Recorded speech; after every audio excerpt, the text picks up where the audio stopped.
안녕하세요. 시청 질문 포마 퍼드를 잡기 위해서 방송을 하고 있는 킬러웨일입니다. 오늘은 코인 리뷰로 모네로 관련돼서 말씀드리고자 합니다. 그래서 모네로에 대해서 한마디로 말씀을 드리자면 익명성이 보장되는 암호화폐라고 생각을 하시면 돼요. 그래서 비트코인 같은 경우 대표적인 코인이긴 하지만 좀 한계가 많습니다. 그래서 그 한계를 뛰어넘기 위해서 크게 두 가지 갈래로 지금 개발이 되고 있다고 생각을 하시면 되는데, 첫 번째로는 스마트 계약서 관련된 다양한 코인들이 지금 있습니다. 예를 들어서 이더리움, 이오스, 카다노, 네오와 같이 스마트 계약서 기능이 추가된 코인들이 있고, 그리고 두 번째로는 익명성을 보장해주는 코인이 있다고 생각을 하시면 돼요. 대표적으로는 모네로, 대시, 지캐시와 같은 코인들이 있다고 생각을 하시면 됩니다. 여러분들이 이 PPT를 보실 때 꼭 아셔야 되는 거는, 비트코인 같은 경우 익명성을 보장해주지 않는다고 생각을 하시면 돼요. 익명성 부분에서 매우 취약합니다. 그래서 모네로 관련돼서 기술적으로 더 자세하게 말씀드리기 전에 여러분들이 꼭 이해하셔야 되는 건 익명성이라는 것이 왜 중요한지에 대해서 이해하실 필요가 있습니다. 먼저 첫 번째로 그 이유가 뭐냐면, 데이터 같은 경우 엄청나게 중요한 겁니다. 데이터는 힘이라고 생각을 하시면 돼요. 그러니까 페이스북 광고 같은 경우, 페이스북을 사용하시다 보면 다양한 광고들이 뜨는데, 그 광고들이 임의로 뜨는 게 아니에요. 여러분들의 소비 패턴, 인터넷 사용 패턴, 그리고 페이스북에 올린 글을 기반으로 광고가 뜬다고 생각을 하시면 됩니다. 그렇기 때문에 데이터는 힘이고, 데이터는 정말로 중요한 여러분들의 신상 정보라고 생각을 하시면 됩니다. 그래서 예를 들어서 페이팔 같은 경우, 페이팔을 이용을 해서 결제를 할 경우 결제 정보가 500개에서 600개 정도 되는 회사에게 전송이 된다고 합니다. 그래서 그 데이터, 결제 정보, 소비 패턴을 기반으로 다양한 마케팅을 하고 그 가공을 하는 회사들한테 지금 500개에서 600개 정도가 되는 회사들한테 보내진다고 합니다. 그래서 같은 맥락으로 생각을 해보시게 되면, 여러분들이 비트코인으로 결제를 할 경우 여러분들의 소비 패턴과 개인정보가 자연스럽게 노출이 될 수밖에 없다고 생각을 하시면 돼요. 그렇기 때문에 익명성은 매우 중요한 겁니다. 그리고 두 번째로는 거래를 할 경우, 그러니까 비즈니스를 할 경우 익명성이 매우 중요한 요소인데, 예를 들어서 A란 사람이 있고 B란 사람이 있는데 둘이 사업을 진행을 하고 비즈니스를 진행을 한다고 생각을 해보세요. 그런데 비트코인으로 거래를 할 경우 다른 사람들도 뭐 규모가 얼마 정도 되는 프로젝트이고 얼마나 투자를 했고 이런 것들을 모두 다 볼 수 있기 때문에, 그러니까 비트코인으로 거래를 할 경우 민간 정보가 노출이 될 수밖에 없습니다. 근데 비즈니스 사업을 하시는 분들은 여러분들 아시겠지만, 이런 민감 정보 같은 거를 많이 노출하고 싶지 않은 분들도 많을 거예요. 그렇기 때문에 익명성은 정말로 중요한 요소라고 생각을 하시면 됩니다. 세 번째로는 개인 신상 보호 관련된 문제가 있습니다. 그러니까 보유하고 있는 금액을 다른 사람들도 알 수 있다면, 얼마나 큰 규모의 돈을 갖고 있는지 다른 사람들이 알 수 있다면 그것은 사이버 테러, 그리고 테러의 표적이 될 수가 있어요. 그러니까 예시를 들어드리자면, 어떤 사람이 엄청난 양의 비트코인을 갖고 있다고 가정을 해보세요. 그 사람이 얼마나 많은 양의 비트코인을 갖고 있는지 다른 사람들이 알 수 있다면 그 사람이 사이버 테러와 테러의 표적이 될 수 있다고 생각을 하시면 됩니다. 그렇기 때문에 개인 신상 보호를 위해서 익명성은 매우 중요한 요소입니다. 그래서 모네로 같은 경우 익명성을 보장해주기 위해서 크게 네 가지 방법을 동원을 합니다. 첫 번째로는 누가 송금을 하는지, 그러니까 발신자가 누구인지를 가리는 방식이 뭐냐면 링 시그니처라는 기술을 사용을 해요.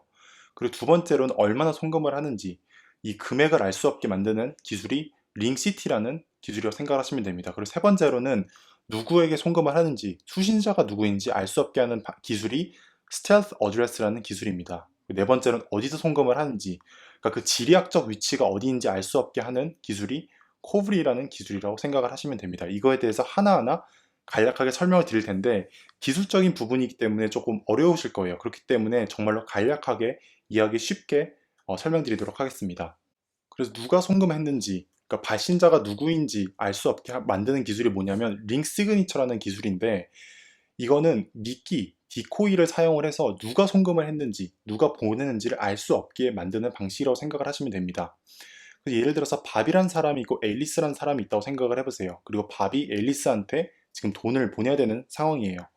그럴 경우 실제로 이 거래에 참여하지 않은 사람들을 데리고 와서 이 거래에 참여하는 것처럼 만드는 거라고 생각하시면 돼요. 그래서 실제로는 밥과 앨리스만 이 거래에 참여를 하는 건데, 다른 사람들을 데리고 와서 송금을 하는 척 만드는 거라고 생각하시면 됩니다. 근데 외부 입장에서는 실제로 밥이 송금을 하는 건지, 이 사람이 송금을 하는 건지, 아니면 이 사람이 송금을 하는지 알 수가 없어요. 그렇기 때문에 누가 송금을 하는지 알기 어렵게 하는 기술이 링 시그니처라는 기술이라고 생각을 하시면 됩니다. 그래서 이 링 시그니처라는 기술을 통해서 실제로 발신자가 누구인지 알기가 매우 어려워집니다. 그리고 두 번째로는 얼마나 송금을 하는지 이 규모를 숨기는 기술이 있는데 링시티라는 기술이 있습니다. 그러니까 예를 들어서 A라는 사람이 있고 B라는 사람한테 12.5 모네로를 보낸다고 생각을 해보세요. 그럴 경우 실제로 이게 어떻게 송금이 되는 거냐면 더 작은 단위로 나눠집니다. 뭐 10모네로, 2모네로, 0.5모네로 이런 식으로 작은 단위로 나눠지게 되는데 여기서 제일로 중요한 건 뭐냐면 이 나누어지는 단위가 얼마인지 다른 사람들이 외부에서 알 수가 없어요. 그러니까 거래에 참여한 사람들 말고는 이게 2인지, 이거 단위가 2인지, 10인지, 0.5인지 몇 단위로 나눠지는지 사람들이 알 수가 없습니다. 그렇기 때문에 이 송금하는 규모가 얼마인지 알기가 매우 어렵게 만드는 기술이라고 생각을 하시면 됩니다. 그리고 세 번째로는 누구에게 송금을 하는지, 그러니까 수신자가 누구인지 알기 어렵게 만드는 기술인 스텔스 어드레스에 대해서 말씀드리도록 하겠습니다. 그러니까 이거에 대해서 간략하게 말씀을 드리자면 단 한 번만 사용되는 주소가 있다고 생각을 하시면 돼요. 그러니까 예시를 들어드리면 제가 친구한테 10,000원을 입금한다고 생각을 해보세요. 근데 그 10,000원을 입금을 할 때 그분의 은행 계좌로 입금을 하는 게 아니라 그 거래를 위해서 단 한 번만 사용이 되는 주소에다 입금을 하는 방식이라고 생각을 하시면 됩니다. 그렇기 때문에 이 거래에 참여하지 않는 외부인 입장에서는 실제로 누구한테 입금하는지 알기가 되게 어려워져요. 왜냐하면 그 거래를 위해서 단 한 번만 사용되는 주소에다 입금하는 것처럼 보이기 때문에 이게 실제로 수신자가 누구인지 알기 어려운 방식이라고 생각을 하시면 됩니다. 그리고 네 번째로는 어디서 송금을 하는지 그 지리학적 위치를 가리기 위해서 현재 코블이라는 기술을 지금 개발을 하고 있어요.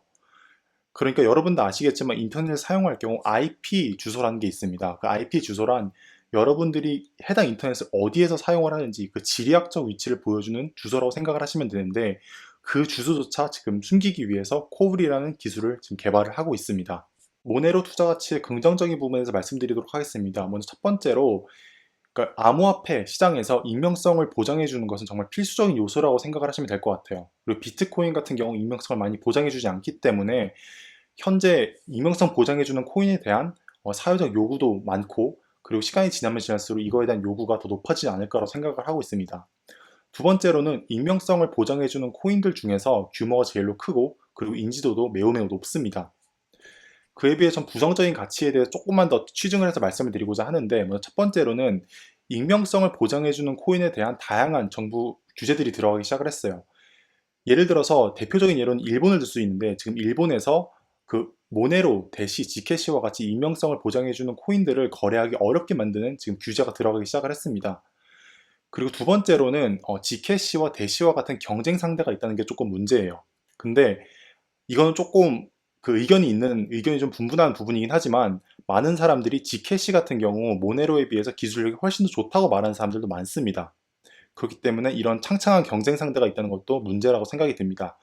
그리고 세 번째로는 파트너십이 매우 어려울 거라고 생각이 들어요. 그러니까 여러분들이 아는 뭐 마이크로소프트나 뭐 IBM 같은 대표적인 이런 기업들이 모네로와 파트너십을 맺기는 매우 어려울 거라고 생각이 들어요. 왜 그러냐면 모네로 같은 경우 이 돈 세탁 그리고 테러리스트 자금을 지원해준다는 이런 의혹을 받고 있는데 그런 의혹 때문에 뭐 큰 파트너십을 맺기는 좀 어렵다고 생각이 듭니다. 그래서 혹시 투자하고 싶으신 분들이 계시다면 바이낸스, 빗썸, 업비트와 같은 거래소에서 거래를 하실 수 있습니다. 방송 봐주셔서 감사하고 후원 부탁드립니다. 그러면은 방송 마치도록 할게요.